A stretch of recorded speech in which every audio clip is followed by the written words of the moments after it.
все народ будет кушать, все украинцы. Да, все. محمد رحیم خالف تاجیکی مقیم اوکراین که گاه گاه در توی تاجیکانی خرکف آش میپخت حالا این کار را هر روز انجام میدهد. او برای صدها غیر نظامی و نظامیان در این شهر یک هفته باز آش میپزد. Сегодня плов вообще будет обалденный плов. Таджикский диаспора помогает.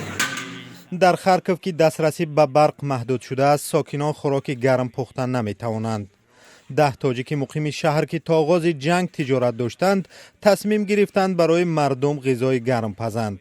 حوله محمد رحیم خالف آشپزخانه انتخاب شد. ما این رفتیم یه 13 14 روزه یگان تمام خوردگی میسن. در یک فضل بودک همه مقصد زن همون بودکای مایدن 13 14 روزه یگان خوردگی میسن. خوراکه هست خریده می شود. شهر یوردام کدیستای مملکت یوردام کدیستای نمی رسه برای که آدم بسیار آدمو گشنه و تشنه موندگی بسیار شهر بسیار جوشه انا خیم بمباران کدگی سویت نیست آب نیست گاز نیست امی از خودمون دیدیم که خیلی مشکلی بسیار است و فکر کردیم که خیلی چی کنیم یاردم کنیم از دست من اومدگی یاردم خطیب همین خلقه نمک тем. Благодарность за поддержку, нашу финансовую поддержку, которую вот второй Казан. محصولات را تاجران تاجیک و سرمایه‌داران اوکراینی می‌آورند. هزاران ساکن شهر از ترس بمباران در پناهگاه‌ها زندگی می‌کنند. صدای تیر هنوز شنیده می‌شود. خیلی وضعیت هر روز مقصد هست این اوشش ندینه. بعد این حوض پروندن اینا. خطرناک تو که نیم. خواب گشنای. بوده که کوئی مایداد.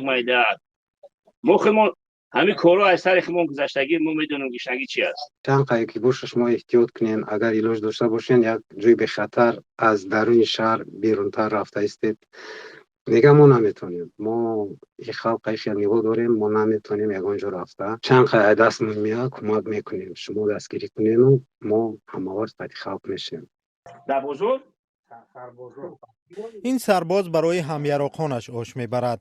تاجیکی شهروندی اوکراین است. Може тавариш میگم. 3 سال میگم. 3 سال. در توالش میگم. اینا میشه فرزندای ما ای طرف نمیشن که مقصد بران ای طرف نه یو گراجم کنیم.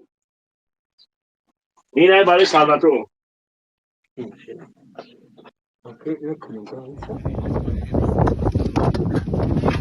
ساکنان محلی از اقدام تاجیکان به خوشی استقبال کردند.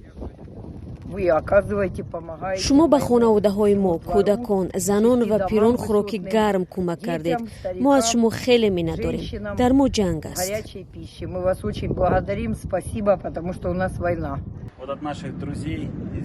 این دوستان ما از تاجیکستان پلو خوب پختند و همه را خوراک می دهند. تشکر بچه ها. سلامتی و صلح می خواهیم.